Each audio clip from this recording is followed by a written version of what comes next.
तर नांदेड जिल्ह्यात पावसाने थैमान घातले। या ठिकाणी पूर परिस्थिती निर्माण झाली। मुखेड तालुक्यातील 9 गावांना पाण्याचा वेढा पाहायला मिळतो। 150 नागरिकांना एसडीआरएफ टीमने पाण्यातून सुरक्षित बाहेर काढले। आणखी 150 नागरिक अडकल्याचा अंदाज आहे।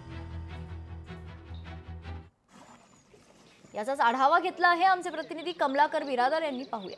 मुखेड तालुक्यातील रावणगाव या ठिकाणी जर बघितलं तर पुराच्या पाण्यामध्ये सर्व लोक अडकलेले, त्यांना आता रेस्क्यू करण्यात येत आहे। रात्रीपासून हे सर्वजण पाण्यामध्ये अडकलेले होते। एसडीआरएफ पथकाकडून या सर्वांना वाचवण्यात यश आलेलं आहे। आणखी जवळपास 200 लोक या गावामध्ये अडकल्याची माहिती आपल्याला प्राप्त होते। आजी केव्हापासून होता तुम्ही इथं? हा, इथं बघा सकाळी 6ला आम्ही 6 वाजता इथं साला आले। आता तुम्हाला मधून बोटीतून आणलं? नाही बोटीतून आता ह्या वेळेस आणले। आता सकाळी त्याच्या वाड्यामध्ये आम्ही 6ला बसलो। अशा पद्धतीनं ह्या सर्वांना वाचवण्यात या एसडीआरएफच्या टीमला यश येत आहे। आणि आणखीन सुद्धा हे बचाव कार्य सुरू आहे। यासह जिल्हाधिकारी यांनी सर्वांना शांततेत राहण्याचं आणि अफवावर विश्वास ठेवू नका आणि कुठल्याही प्रकारे घाबरून जाऊ नका असं आवाहन केलेलं आहे। कमलाकर बिरादार, लोकशाही मराठी, रावणगाव, नांदेड। 250 लोक रावणगाव मध्ये होते।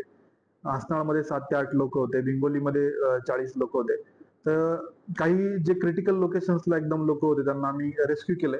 आमची सकाळपासून पहाटे 4:30 पासून आमची रेव्हेन्यूची टीम तिथं हजर आहे आणि एसडीआरएफच्या पथकाने पण बचाव कार्य सकाळी चालू केलंय। त्यामध्ये जे झाडावर अटकलेले जे 8 लोक होते, मशिदीवर 4 लोकांनी आसरा घेतला होता आणि हसनाळा एक बुरुज आहे, त्या बुरुजावर पण 8-9 लोक अडकलेले होते।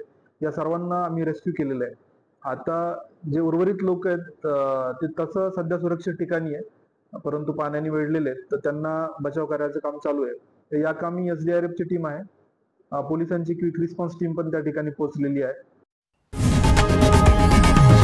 लोकशाही मराठी ऐका, पहा, जागरूक रहा।